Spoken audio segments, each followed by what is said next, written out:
여러분 안녕하십니까? 경제 현장 오늘 시작합니다. 미국 증권거래위원회 SEC가 비트코인 현물 상장지수 펀드 ETF를 승인했다는 가짜 뉴스가 퍼지면서 비트코인 가격은 롤러코스터를 탔습니다. 승인 소식이 나오자마자 비트코인은 6,400만 원까지 치솟았다가 가짜 뉴스로 밝혀지면서 6,100만 원까지 떨어진 건데요. 하지만 SEC가 비트코인 현물 ETF를 승인할 거란 기대감은 여전하죠. 현재 어떤 상황인지 그리고 올해 가상자산이 얼마나 더 오를지 집중 진단해서 자세히 짚어보겠습니다. 유튜브 실시간 댓글 의견 주시면 토론에 반영합니다. 경제 현장 오늘입니다.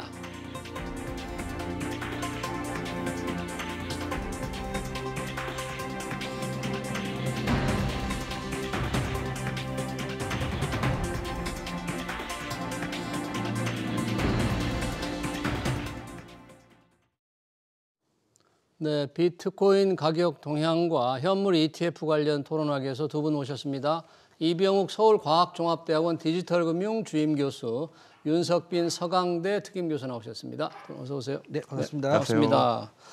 자, 이 지난해 비트코인 가격이 큰 폭으로 올랐어요. 배 이상 지금 올랐는데 연초에도 뛰고 있습니다. 지금 시세, 우선 비트코인이 가상자산 중에서 가장 대장격인데 윤 교수님 지금 전체적인 시세 동향은 어떻습니까? 예, 지금 45,000달러에서 지금 6천만 원 정도로 보시면 될 것 같습니다. 지난해 한 배 이상 오른 건가요? 예.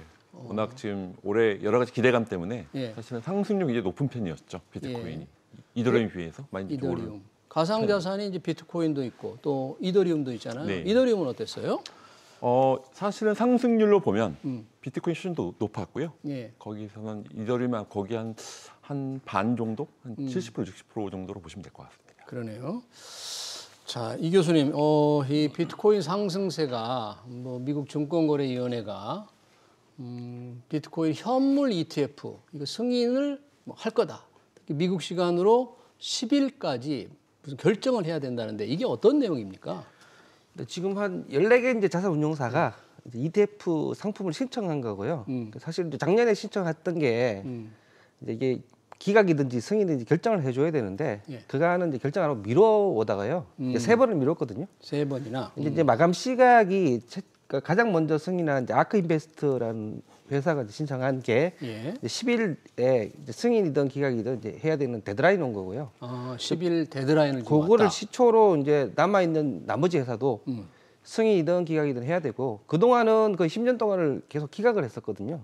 계속 기각을 했어요. 했었고 이제 작년 여름을 좀 기점으로 분위기가 좀 바뀌어서 지금 이제 기대가 아주 고조되고 있는 그런 상황으로 보시면 될 겁니다. 어쨌든 결정은 납니다, 이번에. 결정을 한다. 네. 그런데 승인이 될 거라는 기대감이 지금 좀 높은 편이다. 그게 이제 작년 8월에 예. 법원 판결이 하나 있었어요. 법원 판결이요? 그레이스케일이라는 이제 다른 자산운용사인데 예. 그 동안에 이제 SEC가 거절한 게 합당한 이유가 없이 거절한 게 아니냐라고 이제 법정 다툼이 있었고 예. 법정에서는 그레이스케일 손을 들어줬죠. 그래서 만약에 이제 SEC가 그 동안에 이제 사유 예. 이외에 또 특정되지 않은 다른 사유를 되지 않는 한 예. 이제 기존 사유로 또 거절하기는 힘들어진 그런 형국이니까 이제 거의 대부분 시장에서는 예. 아마 이번에는 승인해주지 않겠느냐 하는 이제 분위기가 고조는 되어 있는데 예. 이제 뚜껑을 열어봐야 알죠. 그러면 그동안 SEC는 왜 이렇게 계속해서 거의 10년 동안이나 비트코인 현물 ETF를 왜 계속 승인을 안 해준 거예요? 그 이유가 뭡니까? 그동안 안 해준 이유. 본질적인 부분은 SEC는 어떤 기존 금융을 대표하지 않습니까? 예. 그래서 새로운 디지털 자산에 대해서는 약간 보수적인 관점에서는 막고 있었다는 게 사실은 객관적인 부분이고요. 예. 그런데 제가 또 말씀드렸지만 저는 이제 중간적인 기존 금융과 디지털 자산이 연결되고 융합되는 이제 복합 금융 시대에 저도 이렇게 많이 말씀드리고 있는데 예. 시대적 흐름은 이게 기존 금융과 디지털 자산이 연결되고 융합될 수밖에 없다고 보여지고요. 융합될 수밖에 없다. 그래서 사실은 아까 교수님 말씀하셨지만 결국은 둘 중에 하나죠. 이게 전체 다 승인되거나 아예 반려되거나 아니면 선별적으로 하거나 세 가지 시나리오 중에 하나인데요. 예. 제가 봤을 때만 시기적인 부분은 아마 이거를 아예 그냥 시기적인 타이밍의 문제인 것 같습니다. 언젠가 되긴 되는데. 언젠가 되는데. 네, 오늘은 아마 말씀하신 오늘 가장 먼저 1월 10일 날 예. 아크 인베스트먼트의 결정이 좀 약간 시장에서는 관심이 많고 아까 잠깐 말씀을 못 드렸지만 오늘 요 사건이 있었죠. 오늘 또 의원이 또 저희 뉴스원 이 시간에 예. SEC 그 게리 겐슬러 또 해킹이 되지 않았습니까? SEC 위원회 위원장. 예, 트위터가 해킹돼서 사실은 오늘 오전에도 굉장히 뭐 뉴스가 많았죠. 사실은 이게 원래 나왔었다가 이게 이건 가짜 뉴스입니다 밝혀져서 아까 말씀하신 것처럼 약간 좀 굉장히 그만큼 관심도 많고 요거 ETF에 대해서는 굉장히 시장에서는 관심이 많은 영역이기도 합니다. 그러니까 승인됐다는 뉴스가 나왔는데 그게 SEC의 공식 트위터 X 계정에 올라온 거잖아요. 근데 그게 가짜 뉴스였다. 그게 해킹당했다고 해킹당했다 이거죠. 그리고 나서 어떤 SEC의 입장이 나왔어요? 아니, 그러니까 이거는 그냥 해킹이었다. 이건 공식적인 게 아닙니다. 공식적인 게 아니다. 이렇게 얘기한 거죠. 그러면 이 교수님, 이 SEC가 그동안 계속 미뤄왔는데 결정을 승인 여부를 이번에 같은 이유가 아니면 같은 이유로는 이제 거부를 못 한다는 건 왜 그래요? 그러니까 일단 ETF라는 거는 이제 장내 시장에서 팔리는 거거든요. 그러면 증권 수준의 투명성이 담보가 돼야 되고요. ETF는 기초자산이라는 게 존재를 해서 그 기초자산 이제 가격을 따라가는 건데 문제는 이제 일반 주식은 잘 규율된 장내 거래소에서 거래가 되지만 지금 이 코인은 장내 거래소가 아닌 이제 사설 거래소에서 거래가 되지 않습니까? 그럼 시세 조작이라든지 이 가격 조작에서 어떻게 잘 관리할 수 있겠느냐가 그동안의 관건이었어요. 근데 이제 이 부분에 대해서 이제 물론 이제 그 자체는 충분한 이유가 될 수가 있지만 아까 말씀드린 그레이스케일이라는 측에서 그 이유만으로는 자기들이 제시하는 그 ETF의 그 불안정성을 논하기는 충분치 않지 않느냐를 가지고 법적으로 다퉜고 소송을 제기했는데 이제 법정에서 손을 들어준 거죠.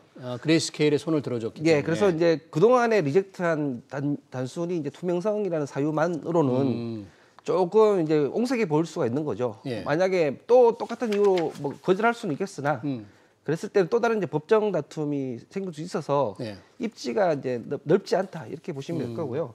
사실은 그 기초자산이 없는 걸 가지고 ETF를 만든 선례가 없어요. 그러니까 주식이라는 기초자산이 있든지 주식이 기초자산. 그렇죠. 이건 가상자산 자체가 기초자산이다. 그렇죠. 그러니까 주식은 뭔가를 표창하고 있는 증표가 거래되는 거지만 주식은 뭘 표창하고 있는가 하면 실제 거래된 자산을 표창하고 있는 거거든요. 우리가 삼성전자를 사면 삼성전자 자산의 60억 분의 1을 이제 지배하는 거지 않습니까? 그래서 이게 이제 ETF의 기초인데 이제 그게 아닌 말 그대로 이제 아무것도 없는 가상자산은 다른 말로 가짜 자산이거든요. 무형자산. 무형자산이 자산 가치가 될 수 있느냐라는 관점에서 보면 전통적인 관점에서는 승인해주기 쉽지가 않은 게 사실이죠. 그러네요. 근데 지금 비트코인 지금 승인 여부를 다투는 게 현물 ETF잖아요. 근데 선물 ETF는 지금 승인이 돼 있는 거죠? 이미 돼 있죠. 그 현물과 선물은 왜 차이가 나서 선물은 승인이 됐는데 현물은 안 되는 거예요? 선물은 약간의 리스크가 있는 부분에서 마켓이 다르지 않습니까? 현물하면 그런데 좀 더 마켓에 좀 더 영향력이 크다고 보여지는 거죠. 현물 ETF는. 그럼 지금 많은 자산 운용사들이 일제히 신청을 해놓은 겁니까? 지금 제가 알기로는 아까 11개, 14개로 알고 있습니다. 그래요?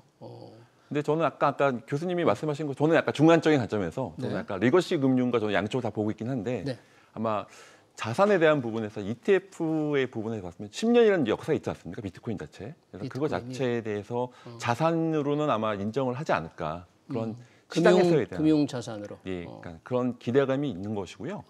그리고 저는 봤을 때 이미 많은 글로벌 금융회사 JP모건, 골드만삭스는 사실은 겉으로는 뭐 아니라고 했지만 다 뒤에서는 이 디지털 자산에 대한 시스템적인 걸 다 준비를 하고 있는 걸 알고 있습니다. 그래서 사실 시스템적인 준비라는 게 뭡니까? 네트워크 설계 부분에서 네트워크 설계? 그러니까 기존 금융권 시스템이 있지 않습니까? IT적으로 보면. 근데 이런 비트코인에 대한 네트워크 그것도 일종의 소프트웨어지 않습니까? 네트워크이기 때문에 그런 연결에는 사실은 저는 이제 기술적인 보면 많이 준비를 하고 있다고 보여지거든요, 사실은. 그래서 아마 그래서 그런 시장에서 봤을 때는 SEC도 아마 그런 시대적 흐름에 대해서는 더 이상 미룰 수 없다. 그래서 사실은 블랙록이랑 가장 큰 자산 운용사도 신청한 게 굉장히 뉴스였거든요. 작년에 큰 뉴스였기 때문에 모든 증권 자산이 물론 약간 이슈가 있습니다. 토커나이즈 되는 거는 큰 흐름이지 않을까. 그러니까 블랙록 그 링크 회장도 모든 자산은 토커나 될 거야라고 이제 얘기했기 때문에 사실은 아까 말씀 여러 가지 법적인 컴플라이언스 당연히 중요한데 이런 시장적인 흐름은 당연히 가는 수순이 아닐까 이렇게 저는 생각하고 있습니다. 그러네요. 그러니까 비트코인을 기초자산으로 한 현물 ETF인데 많은 자산운용사들이 신청했다고 하는데 혹시 세계적인 자산 운용사 중에서 우리는 그래도 안 하겠다. 아까 이 교수님처럼 이 주식같이 뭔가 실물이 있는 것도 아닌데 이걸 가지고 ETF 만든다는 게 말이 되느냐라고 생각하는 혹시 자산 운용사 있지 않겠어요? 뭐 있을 수도 있는데요. 지금 오히려 그와 반대로 뭐 블랙록이라든지 뭐 이제 피델리티라든지 이제 세계적으로 이름 난 데가 이제 신청을 하는데 잘 아시다시피 뭐 자산 운용사가 이제 지구의 평화를 위해서 존재하는 건 아니라 이제 돈이 되면 되는 건데 문제는 그동안의 변동성이었거든요. 변동성. 기관에서 뭔가 자산을 편입할 때는 이제 분기별로 결산을 해야 되는데 이게 이제 변동성이 너무 크다 보면 아무래도 부담이 되다 보니까 이제 꺼려왔던 거고요. 지금 ETF 같은 경우에는 100% 이제 코인으로만 구성하기보다는 이제 코인하고 다른 이제 주식 자산을 섞을 가능성이 되게 많아요. 비트코인 현물 ETF라고 그렇죠. 하더라도 거기에. 그렇죠. 100% 코인만으로 하면 지금도 뭐 신탁으로 얼마든지 살 수가 있고 우리나라만 기관이 투자 못하는 거지 미국은 기관이 투자를 할 수가 있는데 지금도 충분히 가능하거든요. 다만 이제 귀찮죠. 변동성 처리하기가. 변동성. 그래서 만약에 이제 ETF화 돼서 나오면 나름대로 변동성을 줄이기 위해서 코인 이외에 다른 물품을 같이 담을 거고요. 다른 주식을 같이 담을 거고. 변동성을 줄이기 위해서. 그동안에 이제 신탁 형태로 이거를 직접 운영하던 여러 자산 운용사가 이걸 다 팔아버리고 ETF를 사서 좀 편하게 갈 가능성이 있는 거죠. 그래서 이제 새로 돈이 얼마나 유입되느냐가 사실 관건일 텐데. ETF 현물 ETF가 승인이 되면 돈이 그 얼마나 투자자수는 얼마나 될 거냐. 관건인데 제가 보기에는 새로운 돈의 투입보다는 그동안에 신탁 형태로 현물을 직접 거래하던 여러 자산 운용사가 이제는 그걸 팔아버리고 그 돈이 이제 ETF화돼서 이제 오른쪽 주머니에 있던 게 왼쪽 주머니에 효과가 클 거고요. 그게 왜 그런가 하면 이제 우리나라 같은 경우에는 이게 되게 효과가 클 수가 있어요. 만약에 우리나라에서 ETF가 나온다고 하면 만약에 우리나라에서 비트코인 나온다고 하면 우리나라 사람들은 100% 직접 투자를 하거든요. 왜냐하면 기관 투자를 못하게 막아놨기 때문에. 근데 미국은 이미 기관 투자를 할 수가 있어요. 그래서 개인들이 미국에는 직접 투자하는 비율이 15% 정도밖에 안 되거든요. 이미 기관에 맡기고 돈을 맡기고 있기 때문에 그래서 새로운 기관이 유입되는 효과는 그렇게 많지 않을 수 있다라고 볼 수 있는 거죠.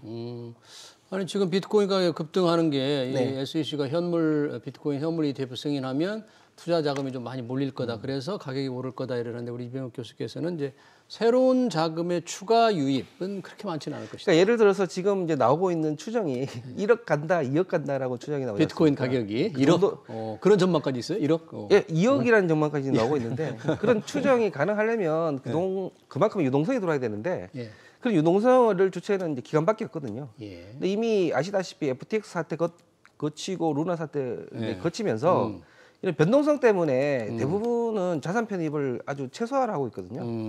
그래서 이제 뭐 이게 ETF 됐다고 해서 대규모로 온다기보다는 그동안에 현물로 직접 하던 자산 운용사가 현물 다 팔아치우고 대신에 이제 조금 더 편한 방법으로 ETF를 발행한 회사들이 ETF를 사는 방식으로 자산을 편입할 가능성이 오히려 더 많다. 이렇게 볼 여지도 있죠. 그래요. 우리 윤석빈 교수님은 지금 만약에 SEC가 비트코인 현물 ETF를 승인한다면 신규 추가 자금 유입에 대한 전망은 보통 어떻게 지금 전망이 나와요? 어떻게 보세요? 그는 기존에 있었던 기관 투자자들 들어오면 당연히 저는 그 유입되는 비율은 굉장히 높아질 걸로 보여지고 있습니다.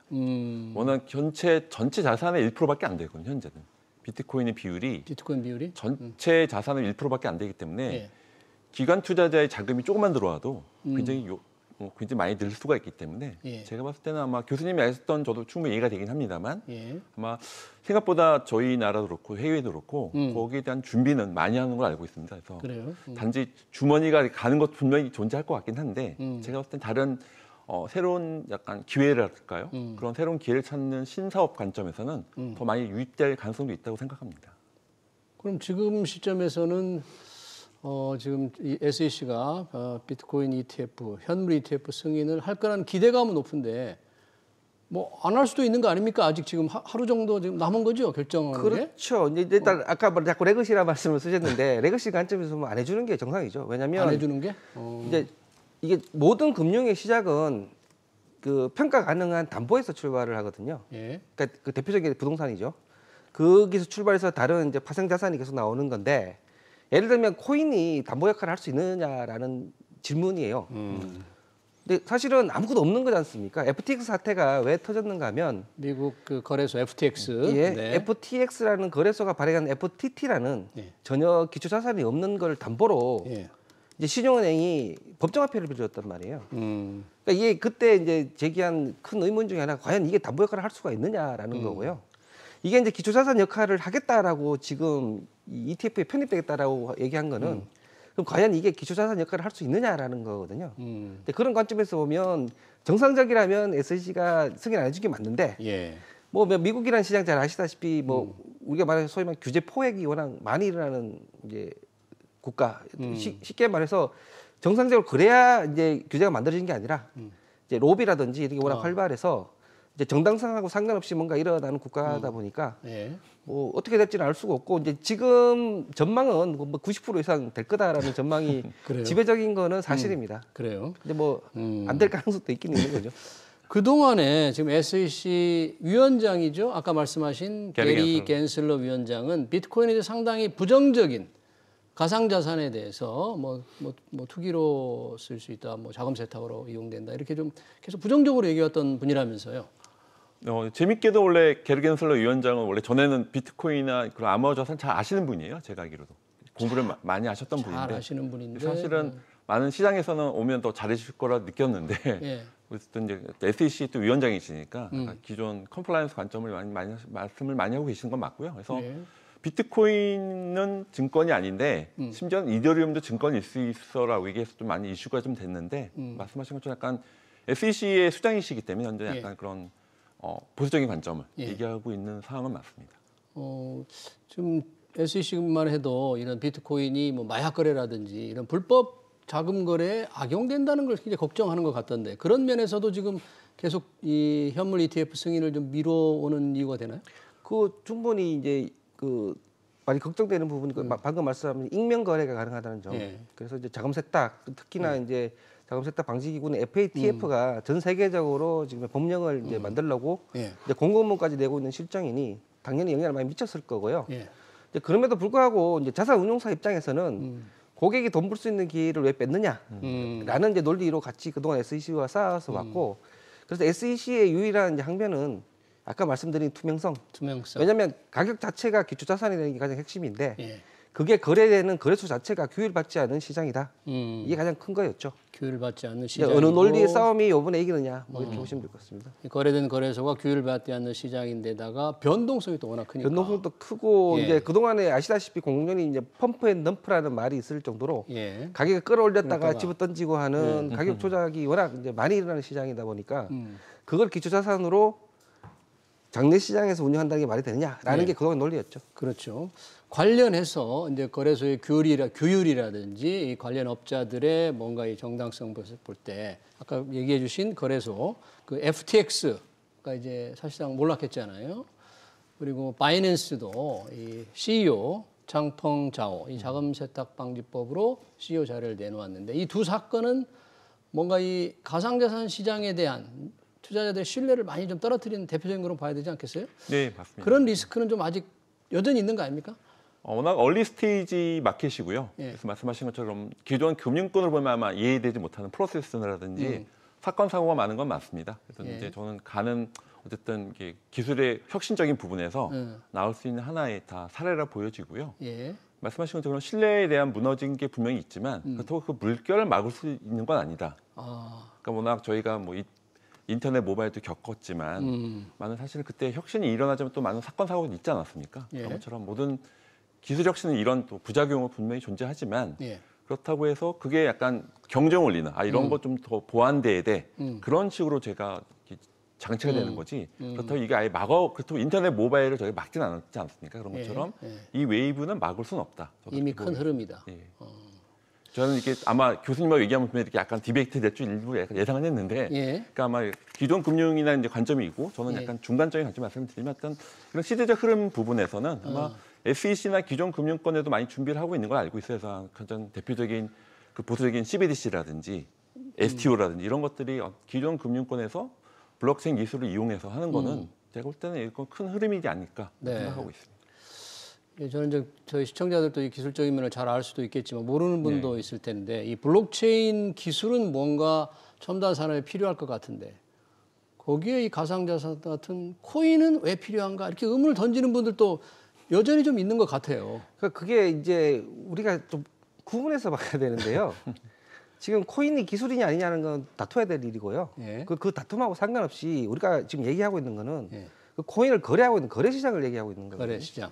그 아까 FTX나 네. 바이낸스가 하는 행위는 기존 레거시하고 다른 게 하나도 없어요. 아, 그죠? 예. 그 목적물이 기술이냐 아니냐를 논할 필요가 전혀 없습니다.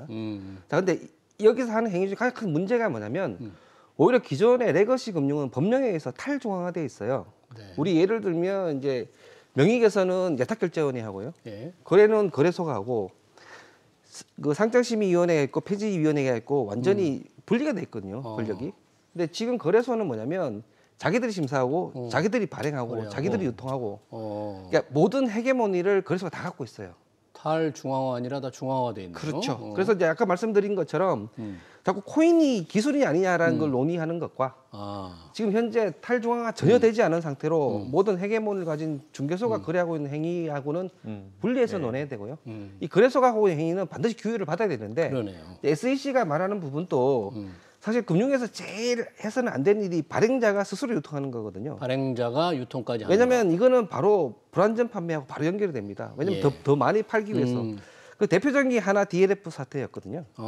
DLF 그렇죠. 파생결합 상품. 그러니까 그래서 모든 금융회사는 발행자하고 유통자를 엄격하게 분리하고 있는데 이 시장은 전혀 그렇지가 않아요. 예. 그리고 상장과 폐지도 자기들이 이제 임의로 하지 않습니까? 예. 그러니까 이게 규율되지 않는 한 SEC 입장에서는 이게 투명 시장이라고 볼 수가 전혀 없는 거거든요. 그러네요. 그래서 우리는 이거 볼 때는 이것만 얘기해야 되고요. 만약에 코인이 어떻고 블록체인이 어떻고를 얘기하려면 그러네요. 변론으로 예. 논의를 해야 됩니다. 그러네요. 근데 거래소 시장의 규율 네. 명확하지 않다, 투명하지 않다. 이건 이제 또 다른 규제의 문제이고, 맞습니다. 이제 코인의 문제는 또 코인 시장의 가격과 수요와 뭐 공급, 투자 이런 문제인데, 그럼 그쪽 시장으로 좀 와가지고 이 비트코인의 가격을 결정하는데 중요한 게 이번 4월입니까? 내년 4월입니까? 이 반감기가 네. 오는 거, 채굴하는 보상이 네, 절반으로 맞습니다. 줄어드는 거. 네. 이건 뭡니까? 그러니까 처음에 한정된 2,100만 개 중에서 네. 채굴자들한테 보상을 주는 겁니다. 보상. 예, 예. 그게 보상 주는데 보상 주는 것들이 반으로 주는 게 반감기입니다. 반으로. 예, 4년마다 되는 예. 부분이고요. 그래서 이번에 올해 4월달이 딱 그 반감기 시점이라서 예. 그래서 아마 이쪽 시장에 있는 분들은 에너지가 좀 모여 있죠. 그러니까 사실은 반감기도 있고 ETF 승인이 되면 더 많이 상승될 수 있어라고 하는 뭐 제가 뭐 주로 투자 쪽 하는 사람은 아닙니다만 예. 어쨌든 이런 이쪽 마켓에서는 이런 거에 대한 기대감이 좀 있습니다. 그러니까 비트코인이라는 게 전체 채굴량이라고 합니까? 보상이라는 게 네. 전체 2,100만 개로 정해졌다면서요. 확정돼 있는데 확정돼 있는데. 근데 채굴자한테 주는 보상이라는 게 있습니다. 예. 네. 그때 그것들이 반을 주는 거에서 반감기라고 하는 것이 있는데 예. 지금이 이제 올해 4월달에 그 반감기가 예정되어 있습니다. 그럼 반감기를 지날 때나 지난 이후에마다 이 비트코인 가격이 그렇게 급등을 했습니까? 가격들이? 그게 좀 말이 안 되는 거죠, 경제적으로 보면. 왜냐하면 이제 정보라는 건 모를 때 가치가 있는 거거든요. 모를 때 있는데. 그렇죠. 근데 네. 반감기는 정확하게 계산을 할 수가 있어요. 예. 이게 21만 개 블록이 만들어질 때마다 예. 이게 이제 반감기가 되기 때문에 날짜를 거의 정확하게 예측할 수 있는 이미 알려진 정보거든요. 2024년 올해 4월. 그러니까 작년 5월에 됐고요. 이게 네. 이게 블록이라는 게 만들어질 때마다 새로운 코인이 만들어지는데 이 블록이 10분 단위로 만들어져요. 평균 10분 단위로? 평균. 근데 정확하게 10분이 아니다 보니까 약간 편차가 있어서 정확하게라고 하면 올 5월 8일 정도에 됐어야 되는데 예. 조금 이제 블록이 일찍 만들어지다 보니까 올해는 4월 정도로 이제 계산을 할 수가 있거든요. 예. 그러니까 중요한 거는 이미 다 알려진 정보라는 거예요. 투자 세계에서 알려진 정보는 정말 돈 되는 정보가 아닌데. 그렇죠. 두 번째는 뭐냐면 이미 총량의 94%가 이미 다 발행됐어요. 94%. 나머지는 6%도 안 되고 6%가 앞으로 100년 동안 발행될 거거든요. 나머지 6%는 이제 100년 동안. 예. 그러니까 앞으로 발행될 양은 기존에 있는 유통량에 전혀 영향을 안 미치는 정도로 미미한 그러네요. 데다가 알려진 정보라서 이런 거죠. 이제 반감기 자체가 어떤 호재냐 영향을 미치냐 하면 전혀 아니라고 볼 수가 있는데 만약에 다른 호재가 있을 때 얘가 같이 이제 올라가면 이제 증폭 효과는 분명히 있는 거고요. 증폭 이번 효과. ETF와 맞물려서 반감기가 있으니까 이제 그런 이제 얘기가 있는 건데요. 예. 실제로 과거 3번 정도가 반감기가 있었는데 예. 과거에 보면 급등했느냐? 그때 급등하지 않고 예. 꾸준히 올라간 거로 보시면 되고요.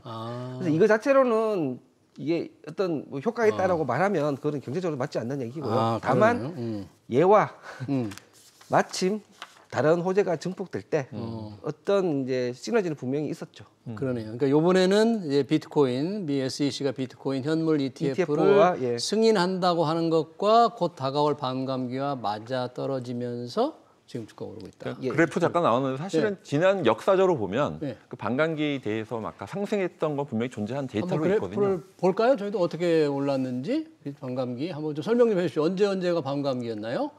그러니까 2012년, 16년, 2020년, 그러니까 4년마다 이렇게 4년마다. 그래서 사실은 뭐 저기는 이제 뭐 가격 변화 추이가 나와 있는데 사실은 아까 막 교수님 말씀하신 것처럼 그 반감기 시점을 기점으로 해서 6개월, 1년 동안에 굉장히 그래프로 보면 상장되는 거 분명히 데이터가 나와 있습니다. 데이터가 나와 사실은 있다. 그거는 약간 역사적인 부분에서 보면은 아까 일반적인 수요 공급 원리도 있긴 한데 이쪽 커뮤니티 내에서 그러니까 에너지라고 할까요? 에너지. 왜냐면 약간 이렇게 잘 이해 안 될 수 있는데 약간 좀 종교 집단처럼 반감기마다 그런 에너지가 모이는 게 분명히 존재하거든요. 그래서 그런 것들은 분명히 또 실존한 에너지이기도 하고 그래서 그런 부분에서 반감기 될 때마다 가격 변화가 이제 지난 10년 역사를 보면 뭐 좀 그래프 나와 있는데 어쨌든 6개월이든 1년 사이에 굉장히 그래프상으로 보면은 그 데이터상으로 나와 있다. 그렇기 때문에 반감기의 상승 에너지가 좀 뭐 뭉쳐 있다 이런 네, 얘기예요? 그렇죠. 그게 있어서 사실은 그때마다 채굴 사업자라든지 네.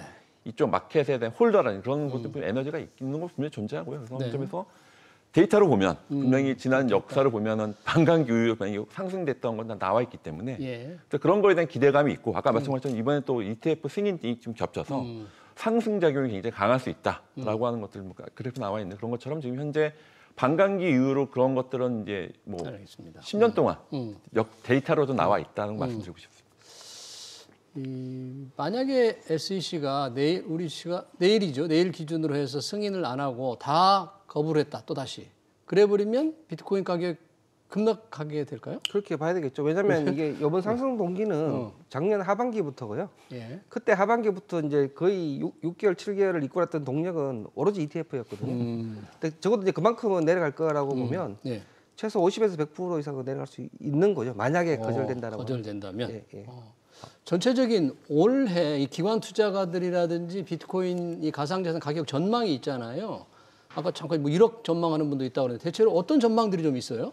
지금 가격에 대해서. 예, 저도 가격을 뭐 예측한 사람은 아닌데 예. 그런 말이 있죠. 비트코인을 지금 땅에 바로 묻어요. 예. 묻으면 10년 후에 꺼내봤을 때 둘 중에 하나다. 빵원 아니면 10억이다. 이렇게 누가 표현한 것도 있는데. 좀 유명한 사람이겠습니까 혹시? 아니 그건 아니고 네. 그런 것처럼 이게 약간 그 보는 뷰에 따라 완전 극단적으로 나눠지는 것 같습니다. 예. 보는 뷰에 따라서 근데 극단적으로. 제가 봤을 때는 데이터를 봤을 때는 이제 아마 유럽 기관지도 일부러 얘기는 안 해요. 얘기는 안 해요. 약간 1억이나 2억설이 좀 나오고 있긴 하고요. 그런데 그러네. 제가 봤을 때는 아마 그런 관점에서는 이 시장을 아예 무시하기에는 너무 크지 커지지 않았나. 교수님은 일단 쭉 올라갈 거다 그런 쪽의 전망은 하고 계시는 거예요? 업앤다운이 분명히 존재하지만 그러니까. 이 가치에 대한 기존 금융권과 믿음이 있어요? 데이터나 연결되는 디지털 경제에선 분명히 이것들은 역할이 있다. 저는 그렇게 생각을 하고 있습니다. 아니 이 투자 대가 워런 버핏 이 버크셔 회장이 가상자산 투자는 뭐 도박이다 뭐 이렇게 좀 비유를 했고 평생의 동료였죠. 돌아가신 찰리 먼거 그분은 가상자산은 모두 제로가 될 거다. 이런 얘기까지 했는데 이 부분에 대해서는 우리 이 교수님은 어떻게? 쉽게 생각해 보시면요. 지금 오늘 누군가 삼성전자를 마지막으로 산 사람은 삼성전자 자산을 산 거잖아요. 그렇죠. 그래서 거래가 중지되더라도 자산이 남아 있어요. 삼성전자의 부동산도 남아 있고 현금도 남아 있고. 오늘 마지막으로 비트코인을 사신 분은 거래가 중지가 되면 아무것도 없어요. 그렇죠. 그게 이제 가장 큰 거죠. 마지막으로 산 사람이 거래가 정지되면. 그래서 지금 이런 코인들이 가격을 유지할 수 있는 유일한 방법은 되팔아야 되는 거거든요. 되팔아야 되는. 그러니까 누군가가 더 많은 돈을 넣어야만 되는 네. 유지되는 시장이고 예. 주식 시장은 증표가 왔다 갔다 하는 시장처럼 보이지만 실물 시장이기 때문에 완전히 다른 걸로 보시면 되고요. 그래서 이제 그런 말씀을 남기신 거고 예. 그거는 정확하게 도박이죠. 아 그래요. 예. 도박이라고 보는 분도 있고. 되팔 수 있느냐에 대한 배팅이에요. 어떤 첨단 기술과 과거 역사를 볼 때는 지속적으로 상승할 거라는 긍정적인 믿음을 가진 분도 있고 1년 후, 2년 후에 한번 보겠습니다. 어떤 분의 말씀이 맞는지. 네, 비트코인, 가상자산, 현물, ETF 승인 관련 토론 여기서 마치도록 하겠습니다. 지금까지 윤석빈 서강대 특임교수, 이병욱 서울과학종합대학원 디지털금융 주임교수였습니다. 두 분 고맙습니다. 네. 네, 감사합니다.